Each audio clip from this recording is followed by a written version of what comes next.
Футболдан Қазақстан ұлттық құрамасы биыл алғаш рет УЕФА-ға өткеннен кейін Еуроға қатысуға үлкен мүмкіндік алған болатын. Алайда Адиев жігіттері ұлттар лигасы топтарының жеңімпаздар арасындағы іріктеуде Грекиядан оңбай ұтылып, өз жорығын аяқтады. Германия жерінде 4 жылда бір өтетін Еуро турнирде басталды. Құрметті көрермендер, фантазияны қосып, 22 наурызда гректерді ұтқанда, содан соң Грузия аяқ допшыларын жеңіп, Қазақстан Еуроға жолдама алғанда біздің өміріміз қалай өзгеруші еді? Ендеше футбол сүйер қауым ұлттық құрама Германияда өтетін Еуроға жолдама алды деп армандап көрейік. 22 наурызда Афинада Қазақстан футбол құрамасы тарихи матч өткізді. Еуроға жолдама алу үшін еліміздің футболшылары міндетті түрде эллиндерді ұтуы керек еді. Грекияға әліппен тағы бергеннен бөлек ең мықты ойыншылар аттанған болатын. Алайда ойынның 9 минутында Бағдат Қайыров қақпамызға жоқ жерден пенальти алып келді. 11 метрлік айып соққыны гректердің орталық жартылай қорғаушысы Анастасиос Бакасетас сәтті орындады. 6 минут өткен соң қарымта шабуылда гректер есепті еселеді. Масурастың пасынан кейін Дмитриос Пелкас баспен Шацки қорғаған қақпаның саңылауын тапты. Бірінші тайм осылайша 2-0 есебімен гректердің пайдасына аяқталды. Екінші таймда Магомед Адиев бірден біздің джокерді Абат Айымбетовті шығарып, бүкіл күшті шабуылға аттандырды. Ойынның 55 минутында Ислам Чесноков керемет соққымен Қазақстанның бұл ойындағы алғашқы голын соқты. Бұндай сценарийді күтпеген гректер естерін жинап жатқанда, өскемендік Ислам Чесноков тағы да керемет голдың авторы атанды. Тобылдың жартылай қорғаушысы небәрі 5 минут ішінде есепті теңестірді.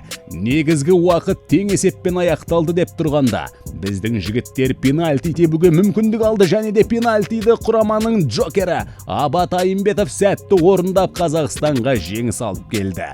Еуроға бір ғана қадам қалды. Енді Қазақстан Грузияны сырт алаңда жеңсе, арман орындалады.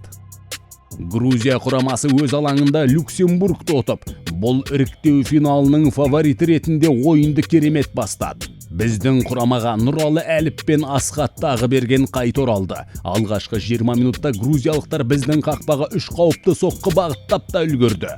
Хвичаның бір голы тіпті офсайдтан есепке алынбады. Біздің жігіттер болса тек қорғаныста ойна бәлек болды. Біздің қуанышымызға орай бірінші таймда есеп ашылмады. Грузия жігіттері өз алаңында жеңіске жетуге барын салуда. Екінші таймда Қазақстан құрамасы қарсыластар қақпасына алғашқы соққыны да бағыттап үлгерді және қалай бағыттады.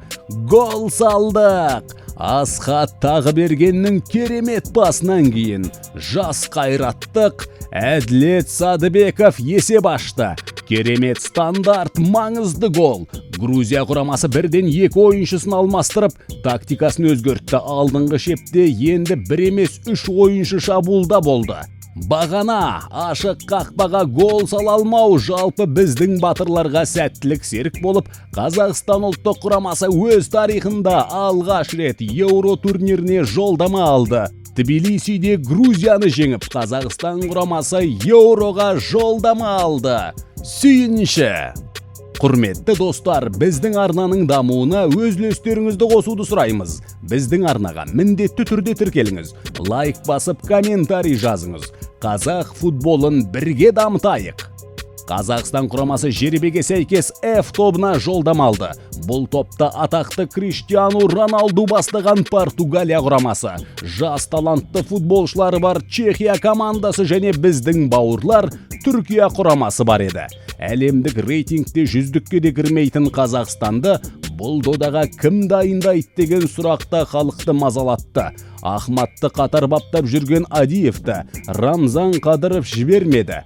Біздің жас мамандар Али Алиев, Қайрат Нұрдаулетовтар әлі дайын емес. Мықты шетел бапкерлері нарықта бос болмады. Сол себепті Б жоспар ретінде Футбол Федерациясының президенті Әділет Барменқұлов кезінде Ресейді тізгіндеген Станислав Черчесовты шұғыл түрде бас бапкер қылып тағайындады. Қазақстан футболын білмейтін Станислав Саламұлы Адиев шақырып жүрген футболшылардың барлығын кеңейтілген тізімге енгізді.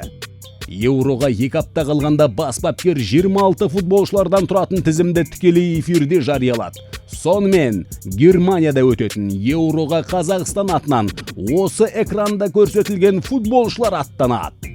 Құрметті достар, егер бұл видео 10 000 қаралымнан көп жинаса, біз міндетті түрде Қазақстанның Еуро топтық кезеңіндегі ойындар туралы видео шығарамыз. Сол себепті осы шығарылымды достарыңызға жіберіңіз, лайк басып міндетті түрде каналға тіркеліңіздер.